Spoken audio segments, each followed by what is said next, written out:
नमस्कार मित्रों, आज चिंतन में दुख का कारण बाहर नहीं, मनुष्य का जीवन दुखों से भरा दिखाई पड़ता है।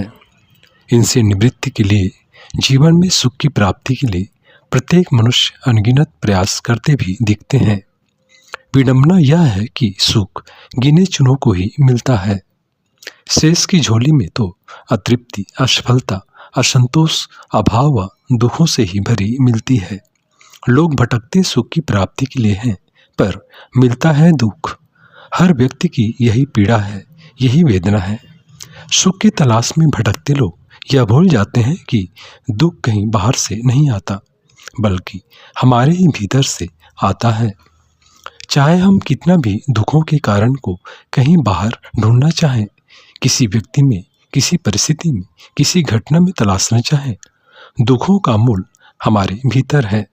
बाहर ढूंढने से कारण तो पर्याप्त मिल सकते हैं, पर समाधान नहीं मिल सकता।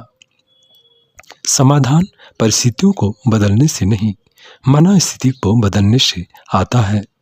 दुखों से मुक्ति पाने के लिए इस दृष्टिकोण को गहरे में आत्मसात करना होगा कि इनके जिम्मेदार मैं स्वयं जिम्मेदार हूँ।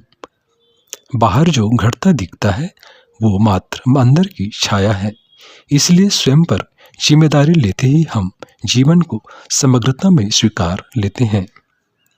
दुख हो या सुख, आनंद हो या विषाद, सम्मान मिले या अपमान, सबको समान रूप से स्वीकारने के लिए अपनी परिस्थितियों की जिम्मेदारी हमें स्वयं पर लेनी होगी, क्योंकि वे हमारे ही द्वारा किए गए कर्मों का परिणाम है।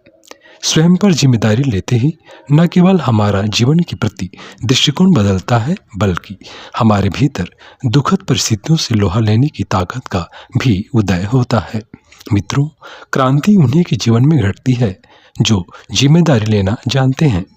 दूसरों पर जिम्मा थोपने वाले कभी स्वयं को बदलने की शुरुआत नहीं कर सकते।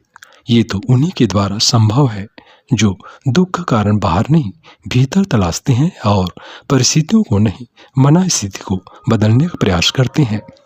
दृष्टिकोण बदलते ही जीवन समाधान एवं प्रस्तुत कर देता है।